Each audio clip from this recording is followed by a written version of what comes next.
When you start going to the gym and you start trying to build some muscle, the things that you think you should be doing and the things you actually should be doing to see good results are so fucking different. So here are all of the things you should be doing and all of the things you should avoid doing as someone who's taken his body from this to this and is also now a qualified personal trainer. So what happens is you find yourself in stages, okay? When you first start going to the gym, you fall into the how hard can this be stage. You do what you think are the obvious things that you need to do. Going to the gym as often as you can, just doing random stuff, okay? Sometimes every day, not doing anything specific or structured, drinking loads of protein shakes to the point that you actually develop stomach issues, and honestly just buying loads of other bullshit supplements that you've seen marketed online because you think that that is the key to this whole process. And this stage lasts for a few weeks, a few months maybe, and you do actually see some changes because you're so new to the gym, your body changes very easily. But after a few months, it stops. Then what happens is you either give up or you find yourself moving into stage 2.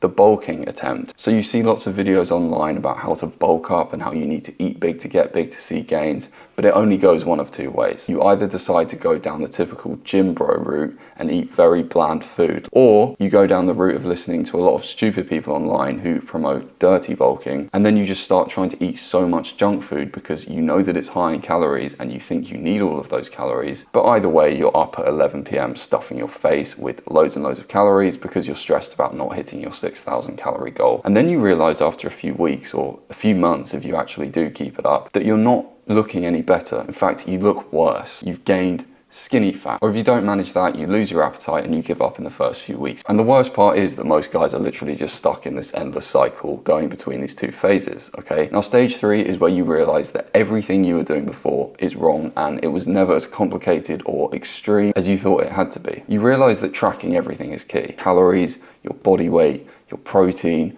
and your workouts by following a good program. Like data, so key in this process. You eat in a small calorie surplus, which means you only eat a little bit more food than you might otherwise if you weren't working out. You prioritize whole, clean foods that make you feel good rather than eating junk food which makes you feel like shit. You also realize at a certain point that you don't really need any supplement. If your diet is good because you're eating whole foods, there are really only 1 or 2 supplements that might help you. But the sad part is that most guys never get to this stage because the underlying problem here is that a lot of guys who are new to building muscle think that this is just some quick goal that they can do in a few months. Yeah, unfortunately not. It's a complete lifestyle change. Now don't get me wrong, I'm not saying you have to sacrifice your entire existence to the gym, but because muscle gain is a slow process and there's no way you can speed it up, you have to learn how to make consistent changes and effort in your everyday life to see it happen. Make sure you drop me a follow if you are a slimmer guy who wants to learn how to build muscle, minus all the bullshit.